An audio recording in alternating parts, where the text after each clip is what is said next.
कहानी है लालची बहू की। नमस्कार दोस्तों, एक बार आपका फिर से स्वागत है। दोस्तों, कहानी बनाने में बहुत मेहनत लगती है, तो प्लीज़ कहानी को वीडियो को लाइक ज़रूर कर दिया करो। आइए शुरू करते हैं। एक बार की बात है, एक छोटे से शहर में एक परिवार रहता था जिसमें रमेश और उसकी माँ बेहद खुशी से जीवन व्यतीत कर रहे थे। रमेश ऑटो चलाता था और उससे जो भी आमदनी होती माँ बेटा खुशी खुशी उससे गुजारा करते थे। एक दिन उसकी मौसी रमेश के घर आई। उसने रमेश की माँ से रमेश की शादी के बारे में बात की, जिसे सुनकर उसकी माँ बहुत खुश हुई। अब रमेश के लिए एक अच्छी लड़की की तलाश शुरू होती है। कुछ ही दिनों में रमेश की मौसी को रूपा नाम की एक लड़की मिली जो देखने में बेहद खूबसूरत थी। रमेश को भी रूपा बहुत पसंद आई और दोनों ने शादी कर ली। शादी के बाद कुछ दिन बेहद खुशी से बीते, लेकिन रमेश और उसकी माँ रूपा के बारे में यह नहीं पता था कि रूपा कितनी लालची लड़की है। रूपा ने शादी के कुछ दिन बाद ही अपने रंग दिखाना शुरू कर दिया था। वह महीने में कई बार किसी पार्टी जैसे समारोह में जाने लगी, जिसके लिए रूपा हर पार्टी में नए कपड़े, कीमती जेवर पहनती थी। जब रूपा के नए गहने और कपड़े ख़त्म हो जाते थे, तब रूपा अपने पति की कमाई से नए कपड़े और गहने खरीद लेती थी, जिससे रमेश के घर में झगड़ा शुरू हो गया था।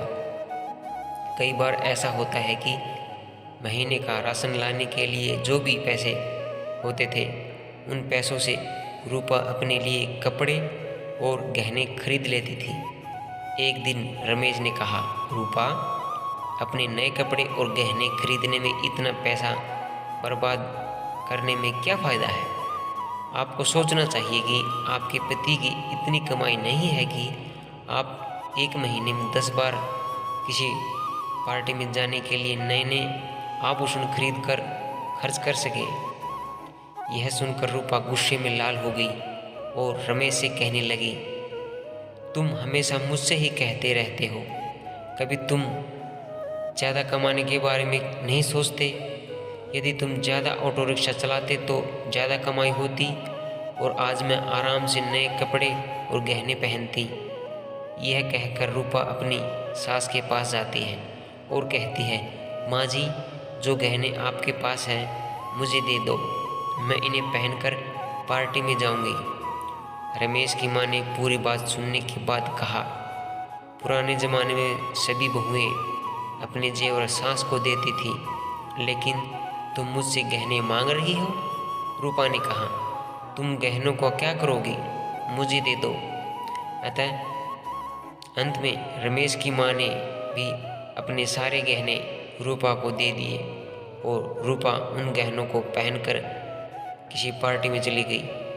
इधर रूपा के जाने के कुछ देर बाद घर में रमेश की मौसी आ गई।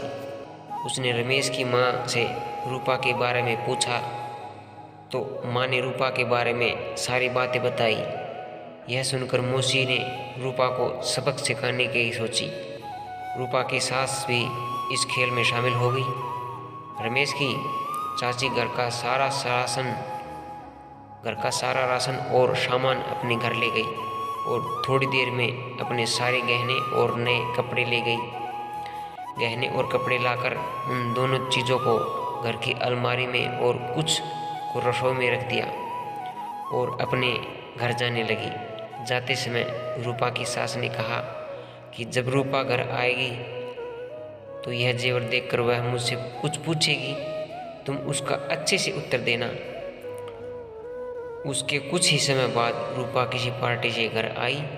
अपनी अलमारी में सभी नए गहने देखकर बहुत खुश हुई, लेकिन शाम को जब रूपा रसोई में खाना बनाने गई, उन्हें फिर से राशन के डिब्बे में नए गहने मिले, जिसे पाकर रूपा की खुशी का कोई ठिकाना नहीं था।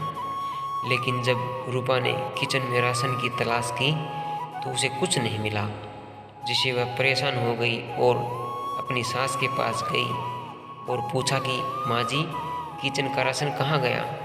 तब सास ने कहा कि बहू, आपको गहने और कपड़े सबसे ज़्यादा पसंद है, इसलिए आज मैंने घर का सारा राशन और सामान बेचकर आपके लिए नए गहने और कपड़े खरीद लाई हूँ। अब आप इसे पहन सकती हो और पार्टी में जा सकती हो।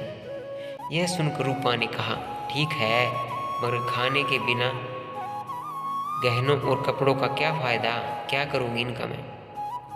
तो सास ने फिर जवाब दिया, अब खाना खाने की क्या ज़रूरत है, तुम्हें अपनी सबसे प्यारी चीज़ मिल गई,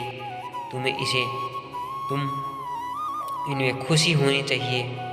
यह सुनकर रूपा को अपनी हरकत का पछतावा होने लगा। तभी रमेश की मौसी भी आ गई। उन्होंने यह भी कहा कि यह सब मैंने आपको समझाने के लिए किया है, केवल नए कपड़े और आभूषण जरूरी नहीं है, इसके अलावा दुनिया में भी बहुत कुछ होता है। और अगर आपको नए गहने और कपड़े पहनने का इतना ही शौक है तो आप खुद क्यों नहीं कमाते और उस पैसे से ये सारी चीज़ें खरीद लेते।